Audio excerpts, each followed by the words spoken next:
Kirk, I've decided there's not going to be a cold open this episode. That, well... we may be two halves of a podcast, but I am willing to put the blame entirely on your shoulders for not having a cold open. Yeah, no, it should be on my shoulders. Even that one time that I found something that was funny, but you had already read it, so you did like that Roman emperor thumbs down thing. Not funny! Shit. God, after last episode, I'm really nervous about the fucking audio levels. I'm just seeing spikes. I'm freaking out. Nervous? Don't be. Maybe I finally learned how to, fucking throw my voice properly. Oh, anyway. So this is Two Roommates with a Podcast. Yes, it is. We're back. I'm Brent. My pronouns are he and him. Hi, I'm Kirk. My pronouns are they and them. That's right. Famously. Yeah. All right. What do you want? Do you want the heavy thing or the fun thing? I don't want anything. No, you have to pick. You have to pick. Give me the heavy thing. Oh no, I want to give you the fun thing. Oh, it's like that thing. It's like when you're supposed to decide between two things. Yeah. Someone is supposed to just prompt you immediately. Would you rather be shot or go on your merry way? Oof. Shoot me, please. Is that an option? End it. End it now. I'm always going to post a suicide, but workaround. Anyway, the heavy thing. Okay. Or the light thing. I'm not your dad. No, the heavy. Oh. No, the light thing. No, stealing is fun. I realize that. It's fun? Yeah. Yeah. Which is to say I stole something today. Well, not really. So that's so for context, I came in, this was like 2 hours ago, and I knocked on Kirk's door while they're still working, and I was like, "Hey, Kirk." And they're like, "What?" And I came in and I was holding a sign. I was like, "Look what I got." And it's just a sign from like a realtor's place. Like it was on the ground because they weren't using it. It just said under contract. And I looked at it and I was thinking about like my job and how I can't get another one right now, and I'm stuck in the same job I've been at for years, and I'm just under their contract, and that's just my life. And I was on the sidewalk, and cars are going by, and I'm just staring at it on the ground for a minute, and I'm like, I gotta do something about it. I gotta take it. I don't know why, and it's not even like it. Like, it's lame. It doesn't even mean anything. Oh, it says under contract. I mean, it is over my work desk. So it's a nice little piece of irony. Mm-hmm. But I don't know. It's just, basically, other than speeding, I don't know if I've ever really broken the law. Maybe some minor tax evasion. The IRS, stop listening here. But I don't know if I've ever actually, broken the law. You think the IRS can afford to pay people to listen to podcasts looking out for tax crime? Yeah. Well, it depends on how long this is in the ether. Yeah. But it felt good. It felt nice. I got a rush from it. Yeah. As I was walking away, I was like, and once again, it was just on the ground. It was just whatever. It didn't even matter, but it felt great. Yeah, no. That's how lame I am. No, situations like that are always fun. If you, that's what Doug did. He stole the road sign. Why you can't just say, what the fuck? I beeped out your last name, but we're just going to throw Doug under the bus? Well, it was more like his car under the sign. Yeah. My sister did that, too. It's a common thing when you live in the state that I live in, the Midwest. You hit a random sign on the side of a country road, and you go, well, this one's not bugged. Then you load it up and you take it right. home. Yeah, that was in college. Our friend, we lived we were upstairs, and our Doug, our friend, came over, and we just heard this thumping up the stairs, like the sound of metal, and he just came up. He's like, "Anyone want a sign?" And it's like a 45-mile-per-hour sign. It was a big fucking sign too. Still on the wood post. It wasn't. It was still on the wood post because you could see where the wood got splintered from where he fucking hit it, and it wasn't like a little baby one. It was like a big country. Yeah, it was like a 4x4. Oh yeah, you gotta see this from like a mile out or something. He's like, anyone want it? And then somehow I won the raffle for it. Immediately regretted it because I'm like, what the fuck am I gonna do with a 4x4 metal sign? Well, you leave it in her stairwell for That's true. The rest of the That's school true. year. I took possession of it and I basically pocket vetoed it by leaving it in your possession. Actually, yeah. Well, to be fair, I did like it in that stairwell. It was pretty funny. It was a nice college aesthetic. It just splintered off. So I suppose there's been a lot of sign-related incidents. But yeah, so now above my work desk, I just hammered in, and now it just says under contract above it. And I don't know. I wouldn't say it's not quite gallows humor because my life isn't that fucking miserable, but it is. I do find it to be cute. And coincidentally, work actually went okay today.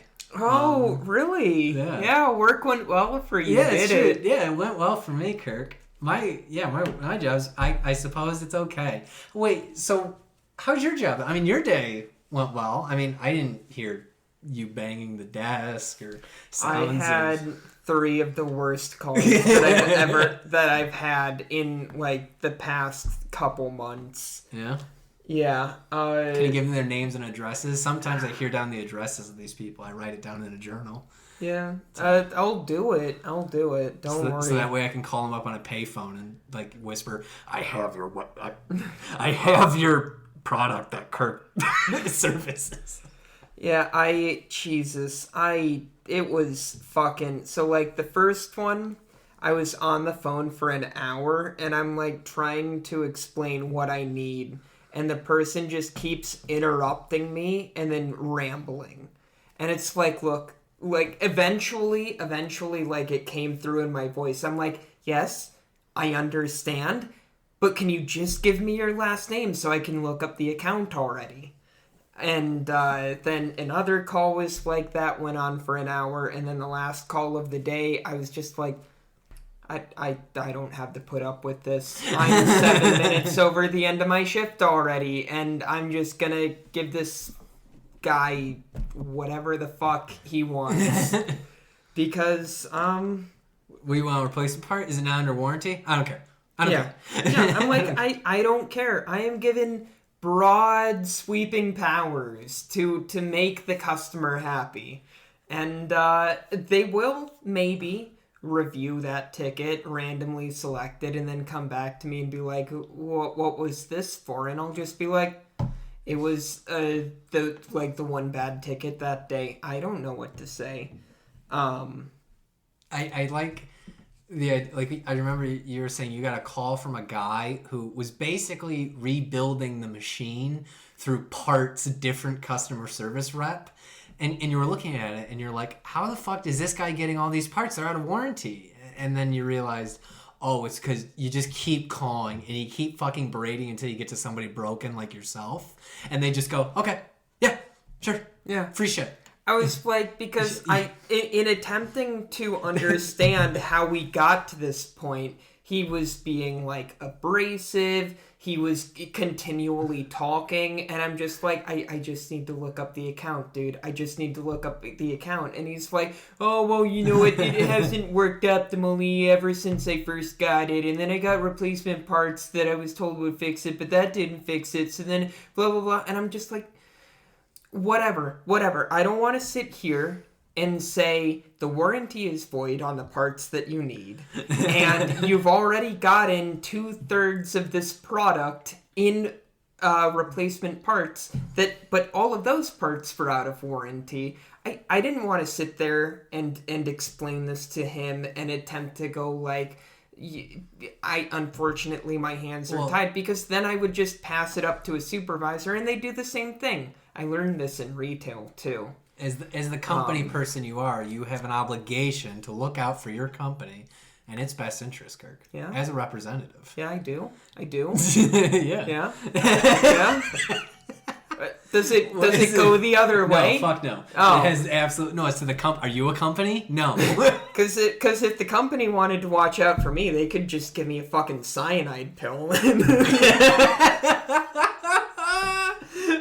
Like an agent. God. Somebody's calling you on the phone. You just flip your tooth. I think tomorrow morning I'm gonna call the guy and I'm just gonna go, look, I know you said to call you if I was contemplating walking out, and I'm not gonna say that I'm contemplating walking out. I'm just gonna say I've seriously put in the thought of just like not going to work or putting in my 2 weeks with nothing lined up after that. Like, what's the ship? The Greek myth where the man's ship is repaired over time. The ship of Theseus. Theseus. That's what that man was doing. At a certain point, it's just brand new, and instead of dealing with a Greek god, it's just berated customer service agents.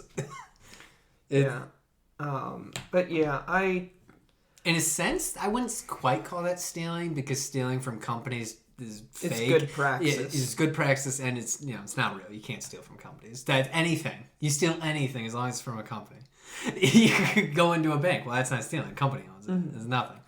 And that's cool. That guy's cool. You just steal more. Yeah.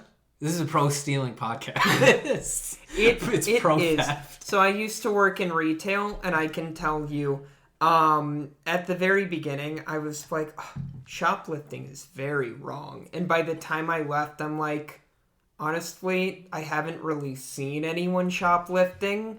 But I feel like if I did like walk into an aisle as someone was stuffing stuff into their coat, I would just turn around and walk away. It's not my aisle. It's not my aisle. I'm not the cop. Do I own this aisle? Do I get a share of the profit? Stealing is cool in praxis. If they didn't look, and on top of the fact you can't steal food. Yeah. Well, yeah, you can't steal food. You need it to live. So by it's funny you saying the phrase "you can't steal food." That means different things to different people.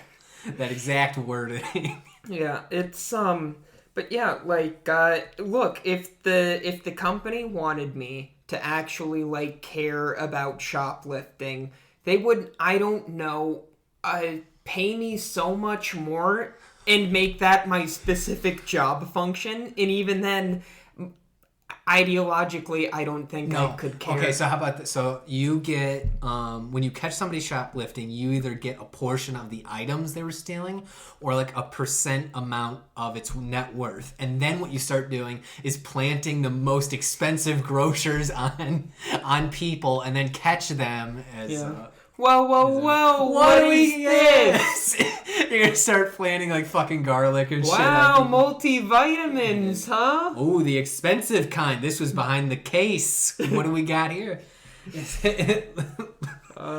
You're gonna need to lose a little bit from your wallet if you want to walk away from this one. Yeah, and the other thing about shoplifting prevention is my store used to hire a police officer off duty to like come in and push around a cart and like pull stuff off the shelf, and then on the next lap put stuff back on the shelf just to look like a shopper, because he was watching out for shoplifters.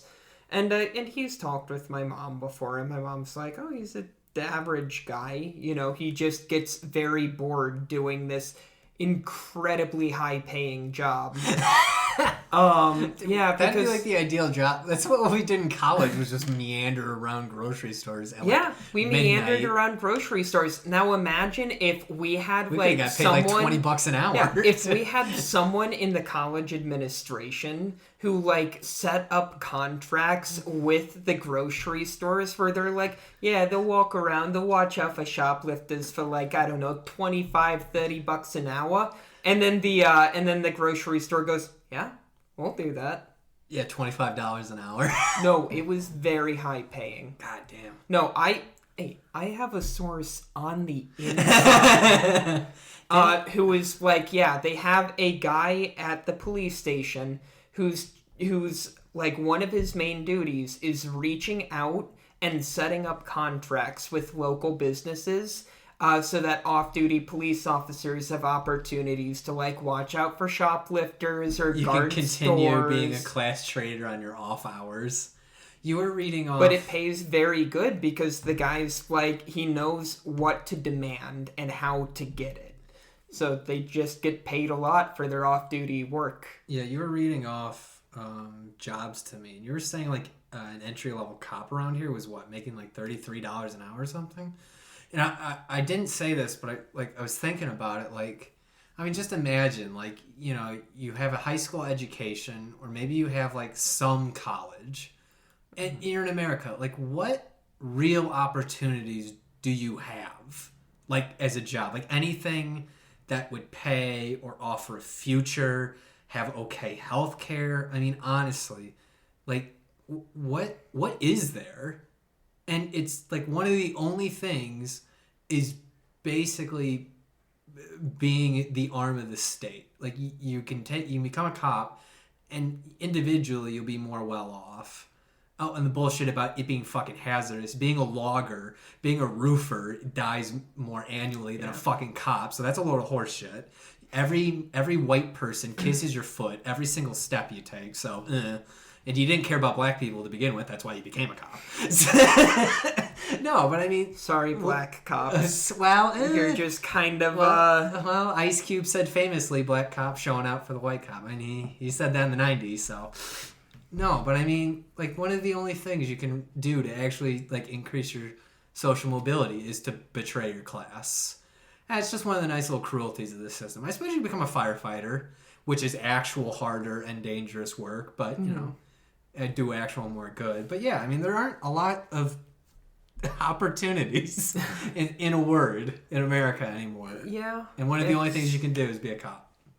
Yeah. I wonder if that's by design. Now imagine if we actually invested in like public education and public transportation and the arts and culture and like science and innovation.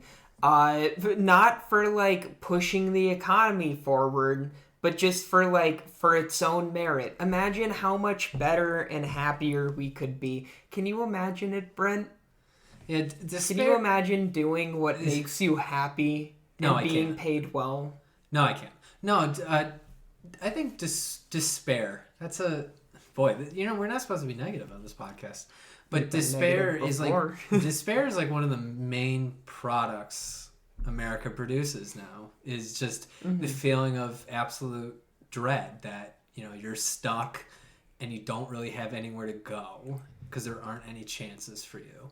Yeah, the Germans called this feeling angst, or der Angst. Der Angst.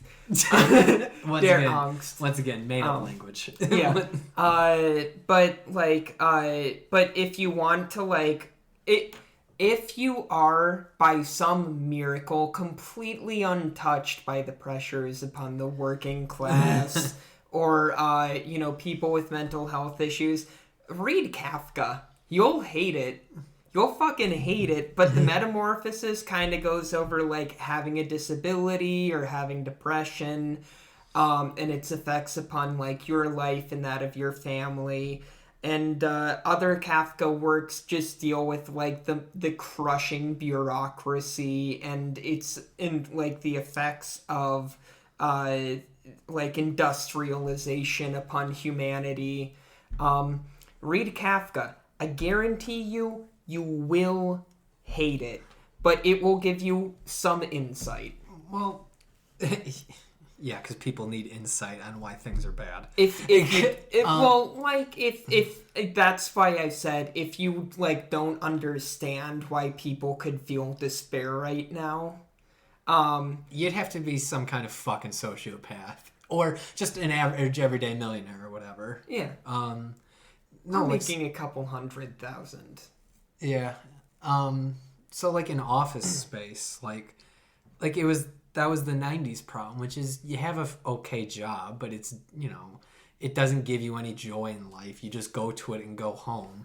But if the average, like the median American had that job today, they'd be fucking thrilled because it would be steady work. It'd be high enough paying that you could afford a one-person apartment, like by yourself in a city somewhere, and like have a car and like probably have healthcare. Like that sort of job would be like a fucking luxury or a nice standard. But in the 90s, that was like, I'm sad because I have a job.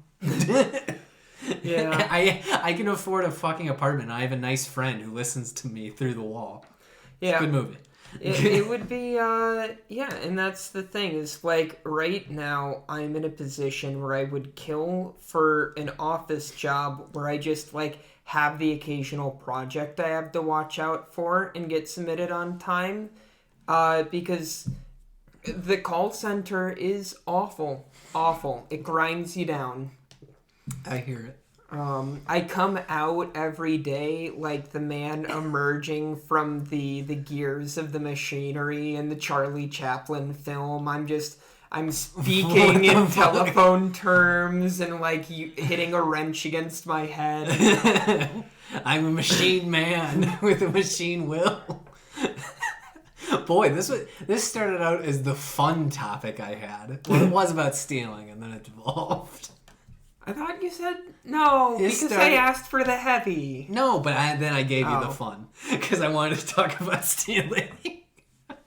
Folks, steal from your workplace. It's fun. Do it. Actually, don't. You will get fired.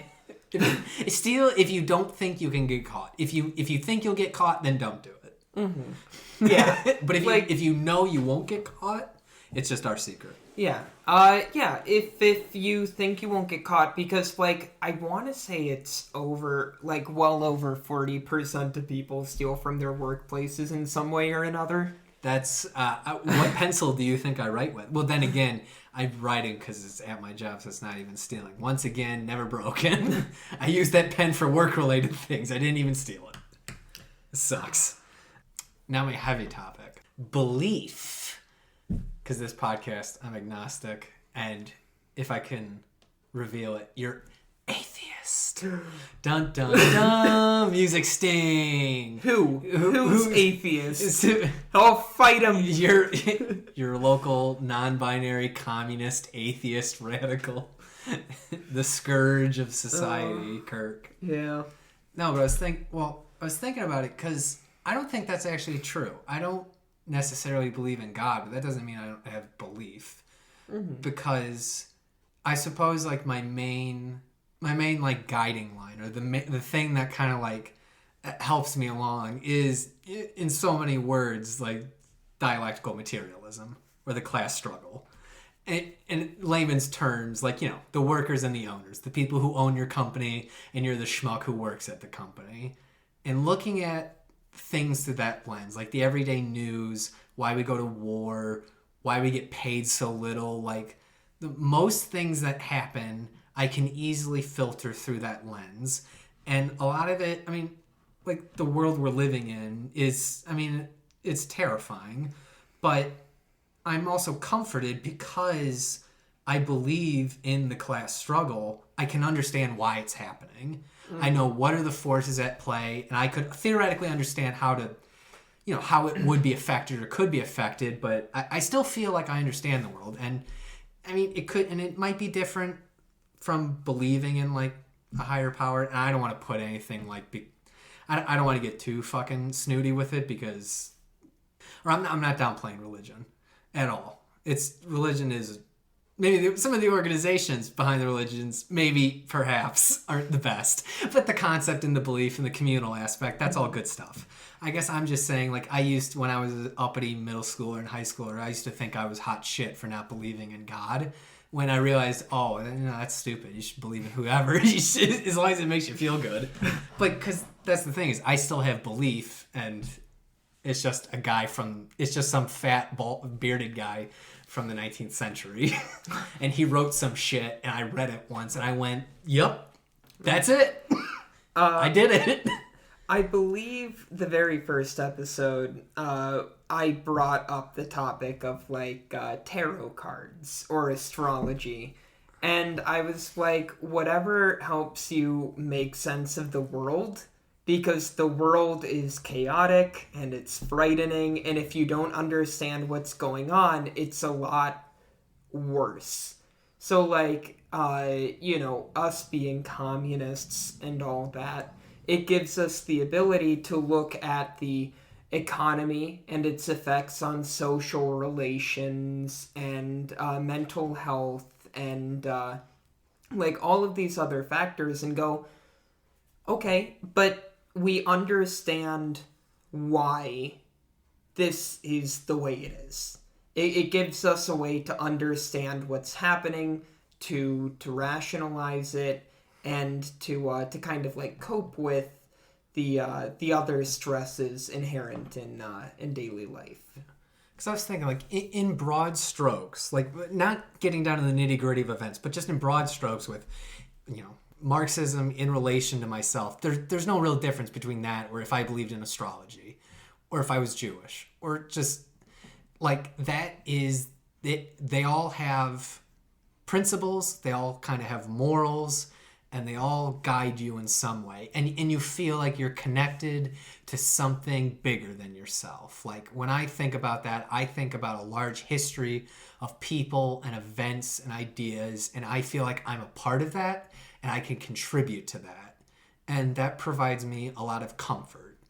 And in a lot of ways, that's like one of the reasons.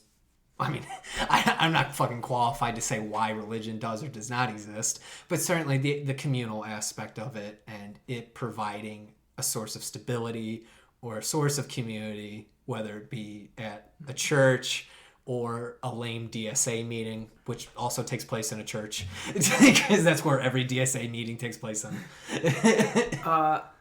Usually Unitarian Universalist. I'm pretty sure that's, yep. That's it. AKA, like, the most, not to shit on the UU, but, like, if you wanted to get, like, the most agnostic, bordering on atheist, Christian denomination, you're probably gonna choose Unitarian Universalist. Yeah.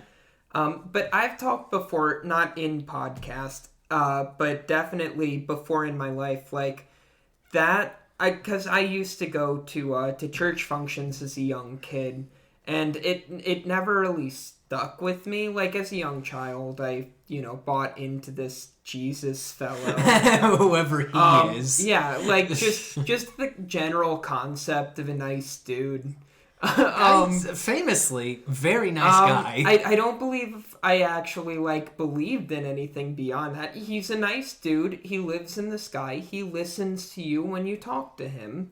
Technically his father does, but also him. He's up there too. We're cobbling together Christianity between the two of us. But it's but that never really. There were times when that was consoling to me, helpful for me to know as a young child. But there were most of the other times it was just being in a place with other people.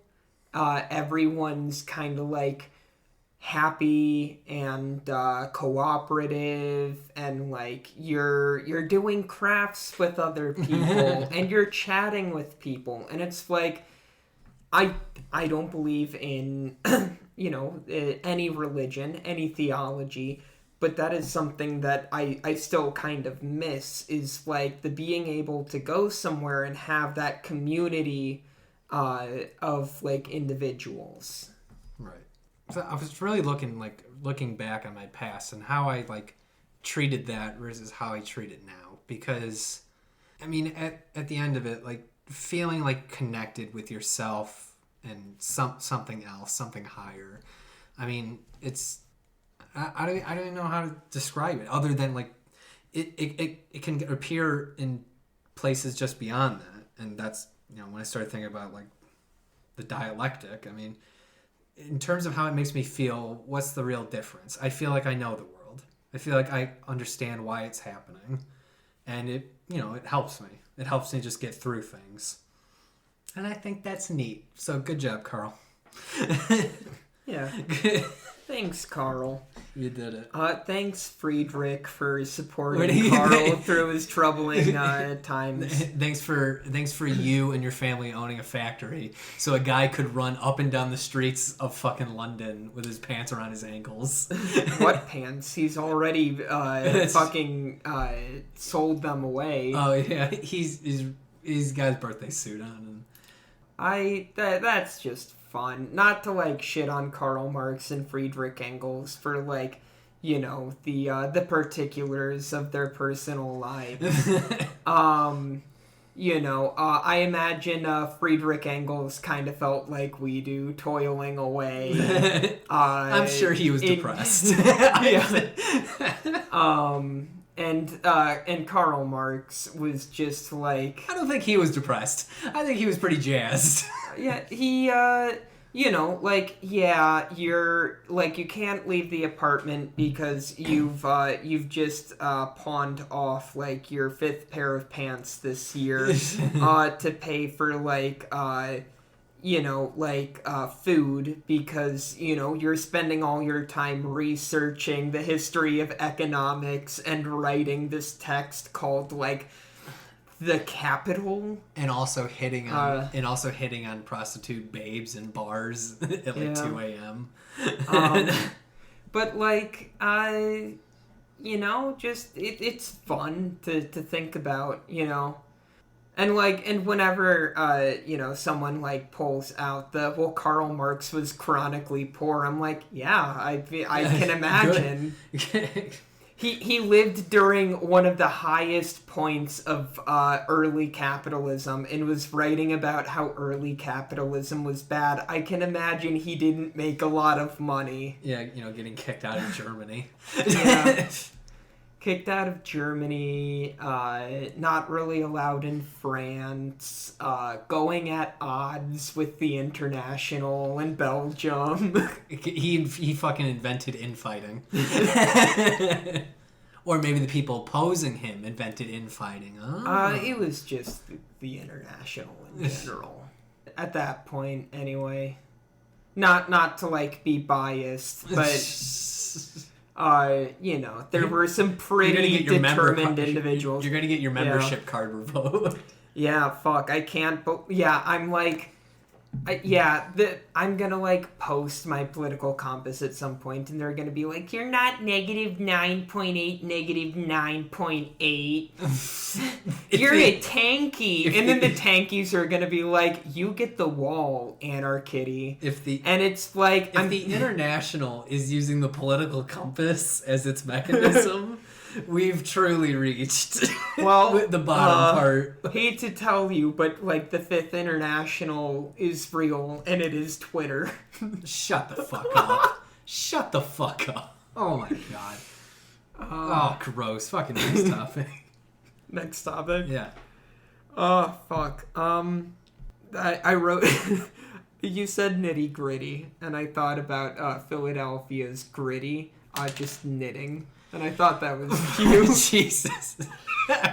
I got new glasses and I got a haircut. So they both look good. Thank you. So yeah, last week was actually, you know, fairly up and up. And, oh boy, and this week. It's almost over. It's almost over. I mean, it's not, but it is. It is.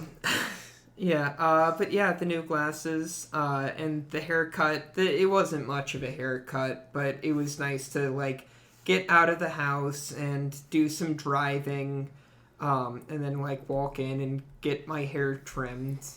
So that was, you know, just, it was nice. The fucking quarantine makes you appreciate the little things. There is nothing like a haircut. You feel like a human. When I get like when your neck hair grows too long, when you get that trimmed, there's no feeling. Well, okay, so like when I had shorter hair, I really liked haircuts because it was like you've got short hair and they're like running their hands through your hair and it just feels nice. Now that I have longer run your hand through my hair. Now that I have longer hair, like she had to manipulate it to like get certain parts of it to cut. So it was like grab and pull tight and then clip in place, and I'm just like, this isn't as fun. It wasn't all sunshine and rainbows. Yeah, it wasn't all sunshine and rainbow. You switch teams, and now you're over. Well, you're not even in the other dugout. You're at the pitchers. Yeah. You're in the pitchers mound, looking at where do I go? And I'm the ump now. Actually. Okay. You don't. I call the balls. I call the strikes. And I tell you what team you play for. What team do I play for? I don't know. Oh, okay. What do you think I am? The umpire? Yes! Both sides. We've both had some interesting dreams over the past while, and I don't want to, turn this into a long, drawn-out dream segment. Because people famously love hearing about other people's dreams. People do famously love hearing about other people's dreams. I just wanted to talk for a bit about dream analysis. Similar in vein to... No, I take back what I said about beliefs. I take it all back. To astrology and tarot, except dream analysis, there's actually, something there. Right. Your subconscious is constructing with memories of, events, and occasionally it's, trying to address topics that you're still dwelling on in waking life. And I do like dream analysis because it gives you an opportunity to kind of analyze, why was I in this bunker, doing all of this stuff? What's my mental state that, I'm in a bunker struggling to survive? Yeah, I wonder what that is. Yeah. But also, that there's, that type of dream analysis, which can tell you a little something. And then there's the fun kind of dream analysis, which I'm also very partial to. And that's just whatever you fucking want it to be. Jungian, Freudian. I love to base a lot of my dream analysis off Jungian and Freudian. You see a lot of penises. Yeah. I had a friend actually in high school, and hopefully they don't mind that that I'm telling this, but they had a dream about... You want to say their name too, and their last name, where they work, mother's maiden name? But they had a dream about, a snake constricting them and, growing tighter and tighter. And I was, working with them, and I was kind of, talking about, dream analysis, and I'm honestly, I know you. I know what you deal with. This honestly just kind of feels like your mind reacting to the constant pressure you're under, both from school and from extracurricular activities and familial expectations and whatnot. I was so there's that interpretation. And then there's also, the snake is a penis, and you're being constricted by masculinity. It's very fun. It's very fun.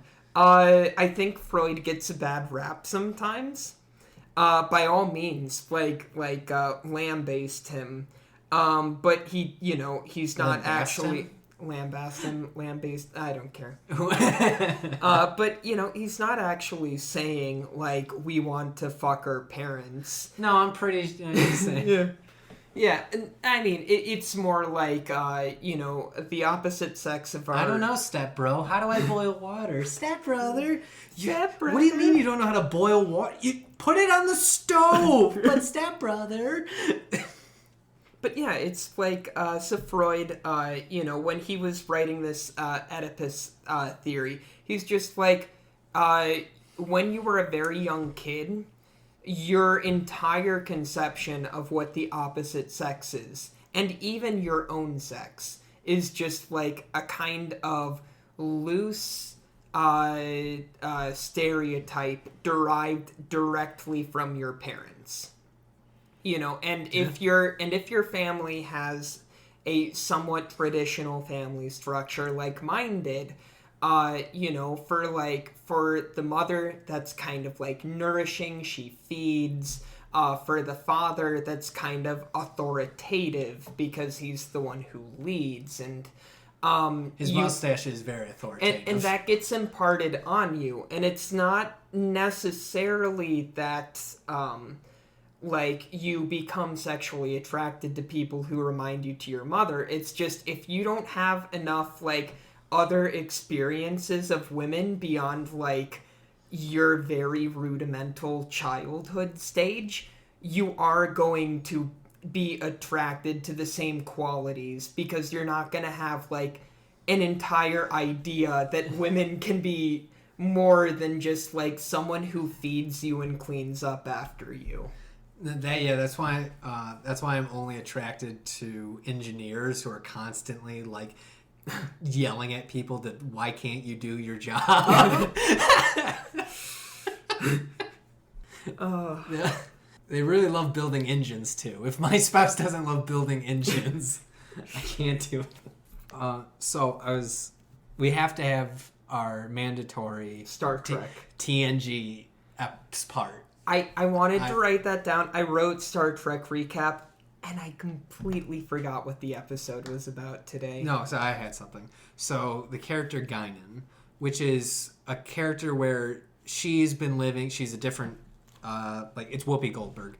And she's a different, Guinan's Whoopi Goldberg. I don't know what, and so she's a different race, but she looks like a human.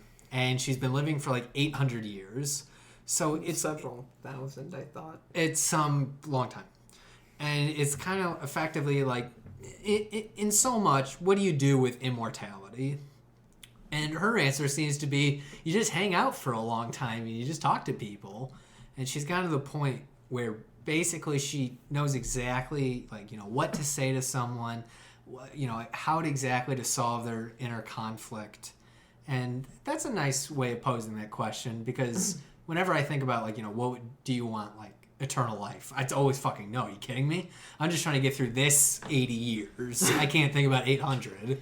I'm just trying to see this one to the end. Yeah, that's the thing, is, like, if it was some sort of fairly utopian society. Again, her planet was destroyed by the Borg, so she did not have... Well, yeah, the reason for her exodus is not great, but, like, if it was a somewhat utopian society, like, if we lived in the Federation, I think I would enjoy immortality, because you get to explore, you get to interact with new people and try new things, and you just kind of, like, get to vibe.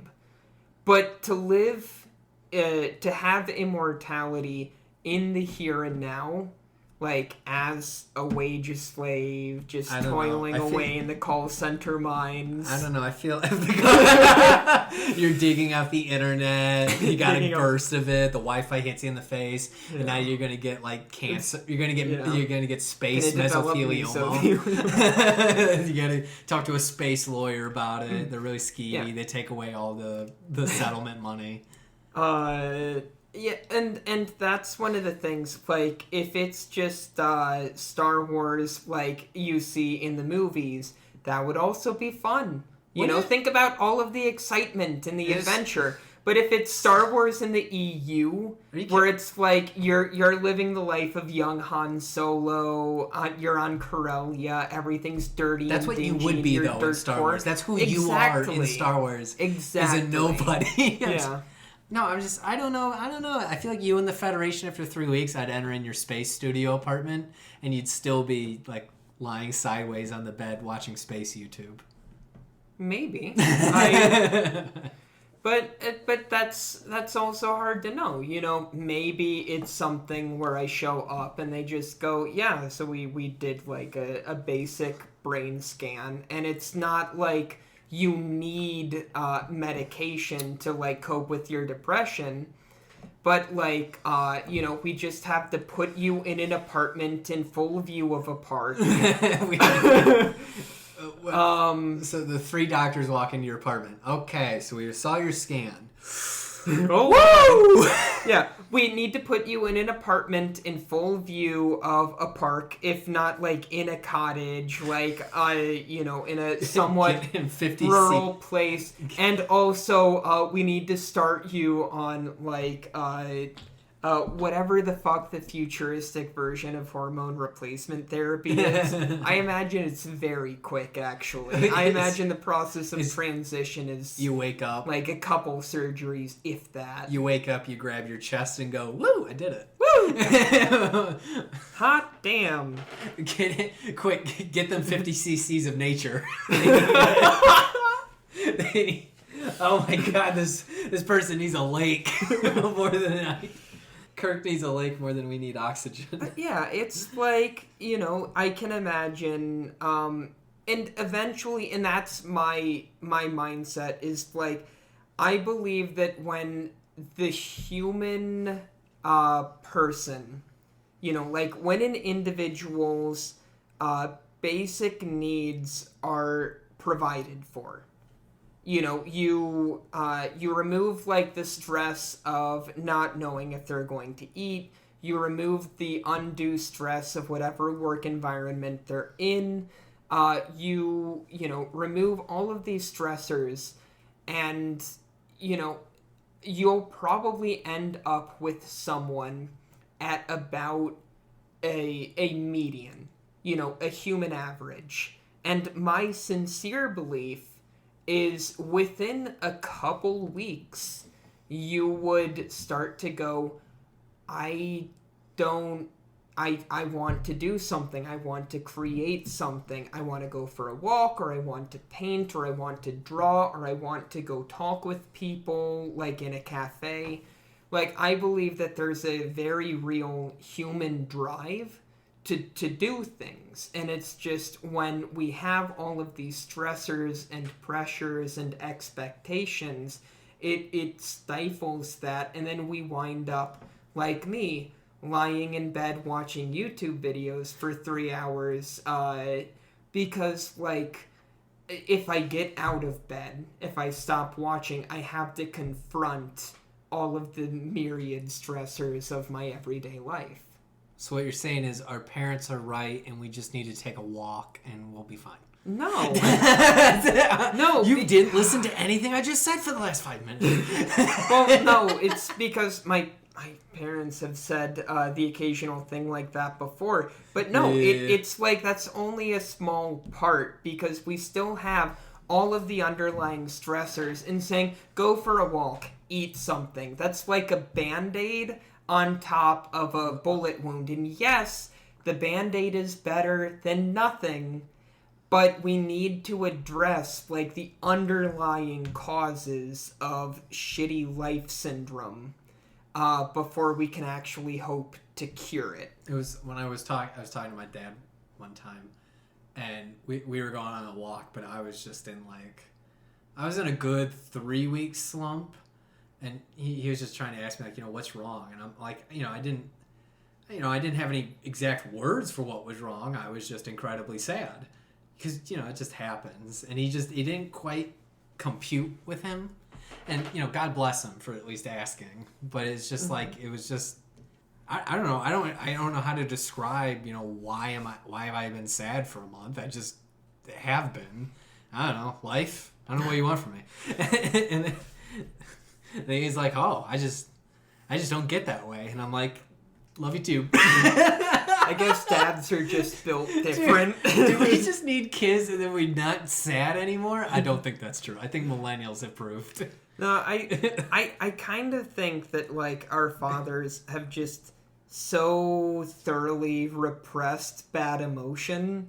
They actually are immune to it. Oh my god. Do they inoculate themselves from bad feelings? They probably do. Yeah, they probably have a lot of trauma from back when the United States government was like better at providing like vaccines free of charge. They were probably like, bring your kid into the hospital and get a little sad stabbed in their arm.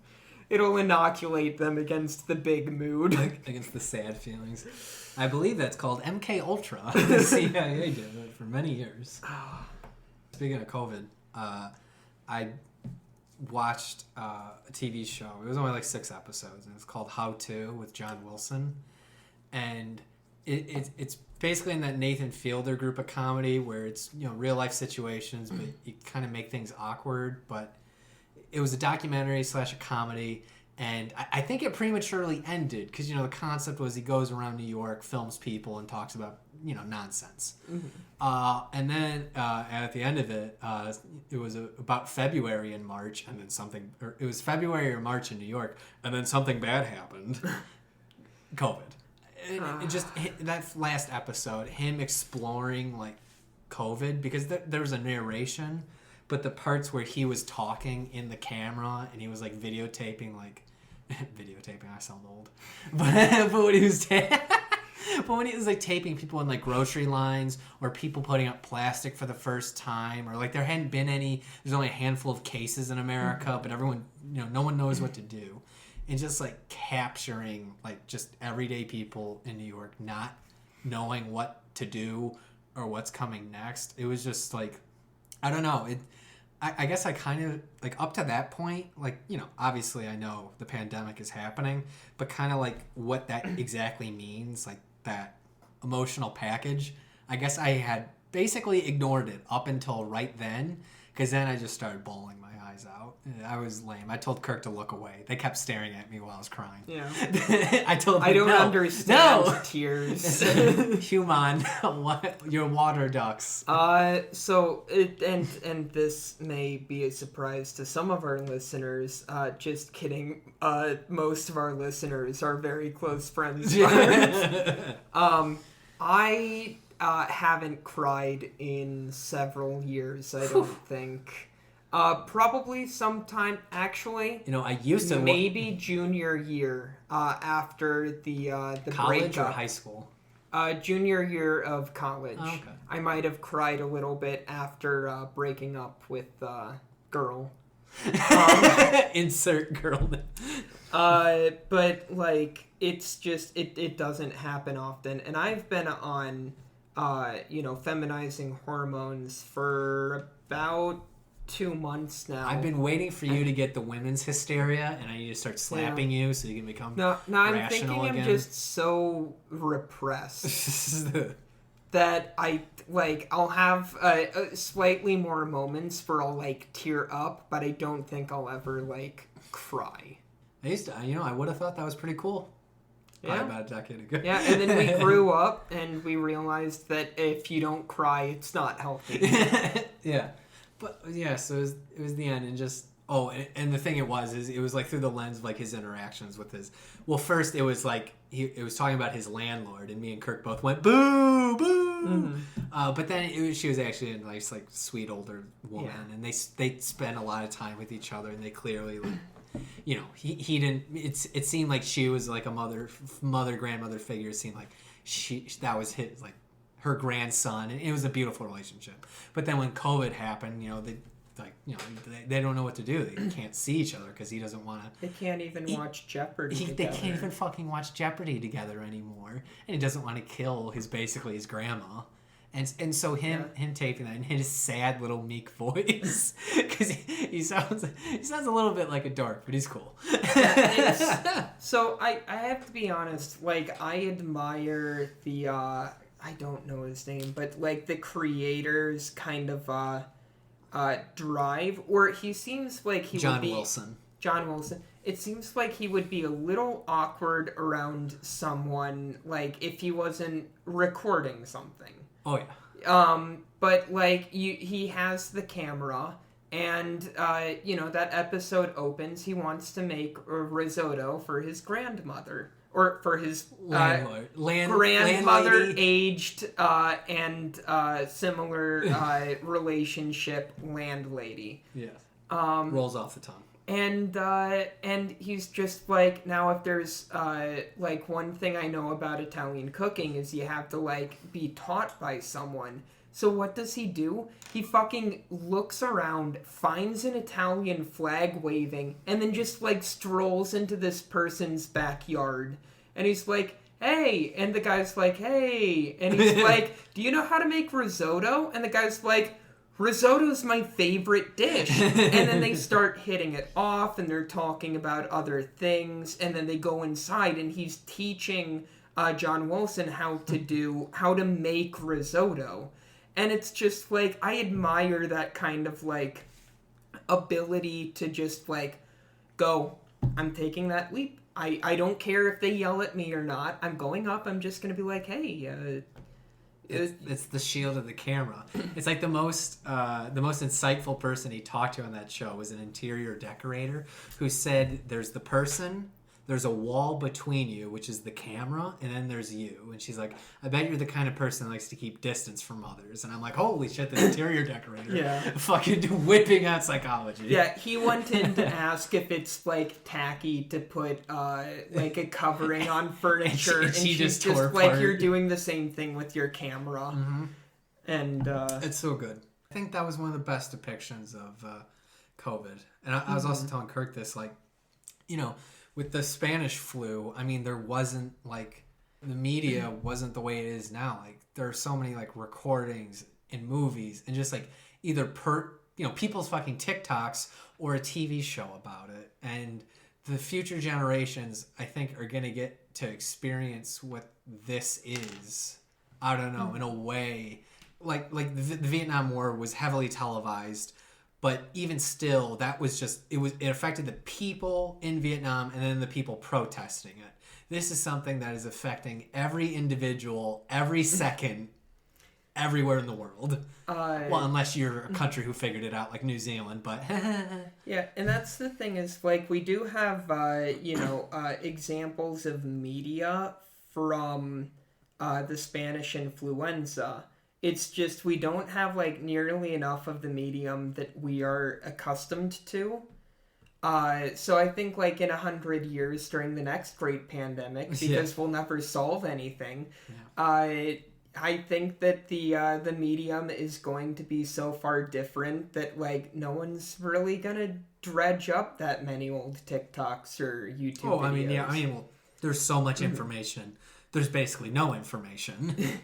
But yeah, in 1918, there was one of the things that they used to do in old newspapers is just write shit. So, like, in the margins. Generally speaking, I was about to say, they'd have, on this page, they'd have 3 articles, and you put in the articles, and you put in the advertisements, and then you've got, like, an inch here, and 2 inches here, and then, like, an inch in this column of empty space. So you fill it. And sometimes you do jokes. Sometimes you just do shit like all the news that's fit to print, name of periodical.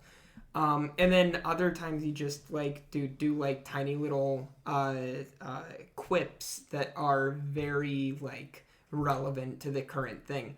And one of the ones that was dredged up during COVID was this newspaper quip.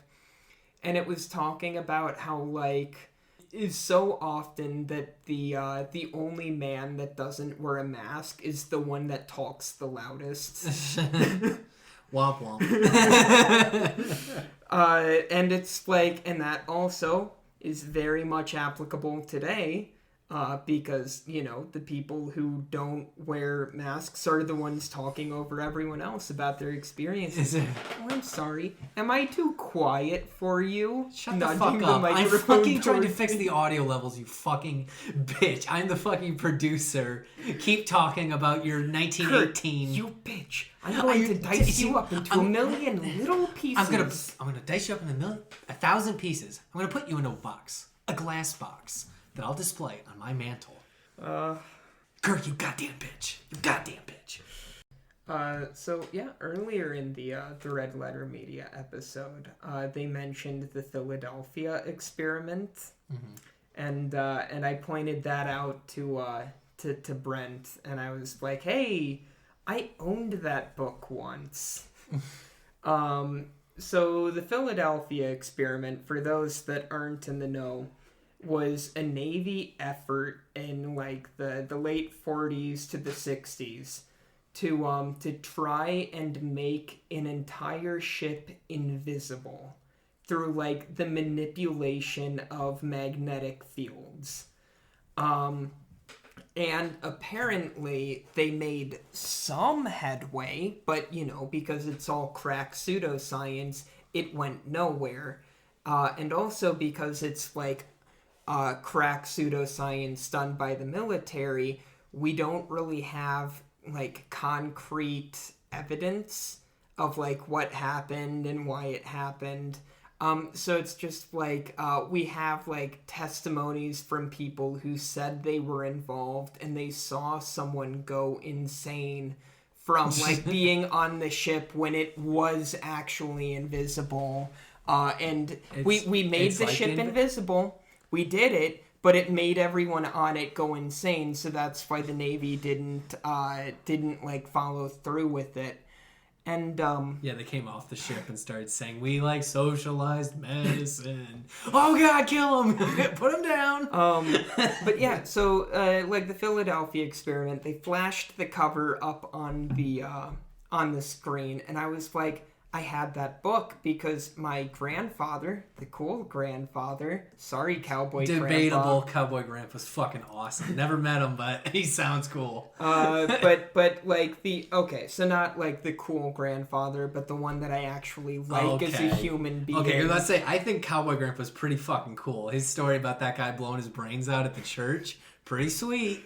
But yeah, so this grandfather, like, he went to a library book sale. He found this book. He bought it. He read it. He gave it to me. He's like, this is interesting. And I'm like, yeah, I never read it.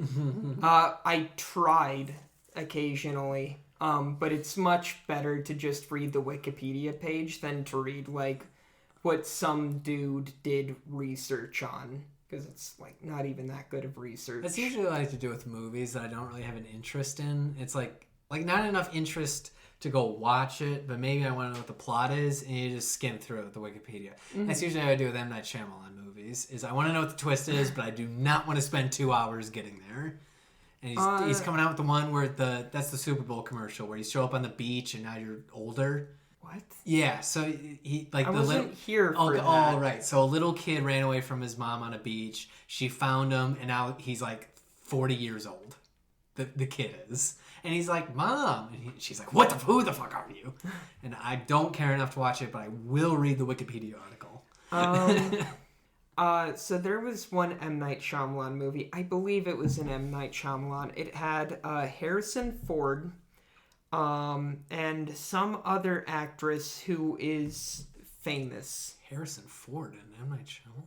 Yeah, I think so. And like the general plot, Harrison Ford was in some pretty bad movies. But what else happened? Hey, this is the portion of the podcast where Kirk describes a movie. The general plot of the movie is it's like not young Harrison Ford. He's probably like early 50s maybe. He's married to the actress, and they have like just a certain relationship, and it's becoming a little more strained as time goes on. And she's like trying to figure out what's going on, and she does some research, and she realizes that he was involved in an auto accident years prior, in which he like ran another person's car off the road, and the young woman inside drowned. And then I believe she actually does more digging over the course of the movie and determines it wasn't a random accident. He was actually having an extramarital affair with that woman when she died either by murder or by accident in the car accident. I watched this at like 2 a.m. on a tiny cathode ray TV. Okay, so I'm looking up M. Night Shyamalan, Harrison Ford. No search results are coming up. Well, maybe it's... Did what's his face? John Malkovich direct the film? Probably. But the way that the movie ends is there is like a... The lady that was having the extramarital affair that was killed became like this weird fish person. And I think it's called What Lies Beneath. What Lies Beneath? But she became like this fish person, and that's the reason like everything's been getting so weird in the movie, is because this fish person is trying to hunt down and kill Harrison Ford. Why did you think that was directed? Directed by Robert Zemeckis. Who the fuck is that? A man notably not M. Night Shyamalan. He made Back to the Future. Oh. How did you get... Oh. I don't know. It's a weird fucking movie. That'd be pretty funny, though, if this is a different Harrison Ford movie. And there was a jump scare in it. I remember the jump scare was one of those old-fashioned, like, key locks where you can see through the door, except they had, like, modern keys. And she's, like, looking in, and then a fish person eye goes into the thing. At least it's a film. At least this wasn't, like, some sort of, like, fever dream where you saw Harrison Ford kill somebody. Oh, man. Yeah, I probably saw this in middle school, I think. Staying up really late one night when I wasn't supposed to. Breaking the law, dun, dun. I'm going to get the rights to Breaking the Law by Judas Priest on the episode. I used to do that a lot when I was break far the law? younger. Yeah. No, breaking mom's law. When I lived in the basement bedroom because, like, I could do whatever I wanted down there. Make wine that you put in your closet. Drink vodka from a tumbler. Homemade wine. Turned out wine. Yeah, I'm sure it was nice. It was not great because I made it with simply pink lemonade. And it tasted bad. I didn't actually drink it, but like when I think about it, it's better than some wines I've drunk. Did you say you tried it though? Yeah. Oh, okay. I tried it. Well, and the imagery of you sitting in a dark basement with a tumbler just with straight vodka and just sipping on that. It was a glass. Oh, that's right. Yeah. That was like this full. Yeah, and you had, Jesus Christ, it's like 8 ounces of just straight vodka. You're just sipping on it. Horrible. Yeah. That's the note we're ending on. Yeah. All right. Yeah, it was pretty good. All right. I don't know. 7 out of 10. I should be more drunk for these. Bye, everyone. Adios.